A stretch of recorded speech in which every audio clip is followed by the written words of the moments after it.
अनुसूचित जाती आणि जमातीच्या आरक्षणाबाबत भीम आर्मी भारत एकता मिशनचे जिल्हाधिकारी यांना निवेदन.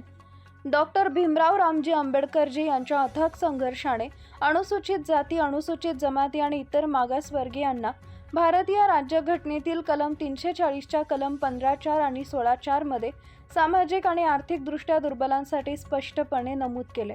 व्यक्तीसाठी आरक्षणाची तरतूद केली आहे. 15% अनुसूचित जाती, 7.5% अनुसूचित जमाती आणि 27% इतर मागासवर्गीयांसाठी आरक्षण देण्यात आले. या अंतर्गत या वर्गांना शिक्षण आणि सरकारी नोकऱ्यांमध्ये आरक्षण दिलं जात आहे. आज दिनांक 21 ऑगस्ट रोजी दुपारी 12 वाजेच्या दरम्यान जिल्हाधिकारी यांना निवेदन देण्यात आले.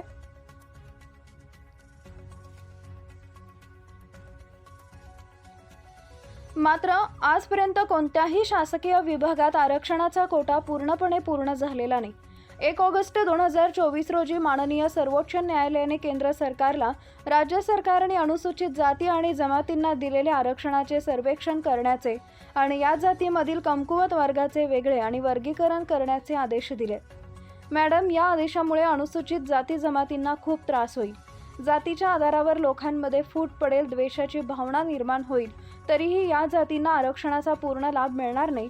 या संदर्भात निवेदन देऊन मागणी करण्यात आली आहे की या निर्णयाचा सरकारने व न्यायालयाने योग्य तो विचार करावा. भीम आर्मी भारत एकता मिशनचे जिल्हाधिकारी श्रीकृष्ण पांचाळ यांना निवेदन देण्यात आले. या निवेदनावर भीम आर्मी मराठवाडा कार्याध्यक्ष ॲडव्होकेट सुभाष सरोदे, भीम आर्मी जिल्हाध्यक्ष सुभाष दांडेकर, भीम आर्मी जिल्हा कार्याध्यक्ष रामेश्वर शिंदे पाटील, भीम आर्मी जिल्हा उपाध्यक्ष महेश जाधव, भीम आर्मी शहराध्यक्ष विठ्ठल कासारे, भीम आर्मी जिल्हा उपाध्यक्ष आसाराम पगारे, मनोज गुडेकर, अंबादास शेजूळ, शांतीलाल दाभाडे, निवृत्त PSI SU पठाण आदींच्या स्वाक्षरी आहेत.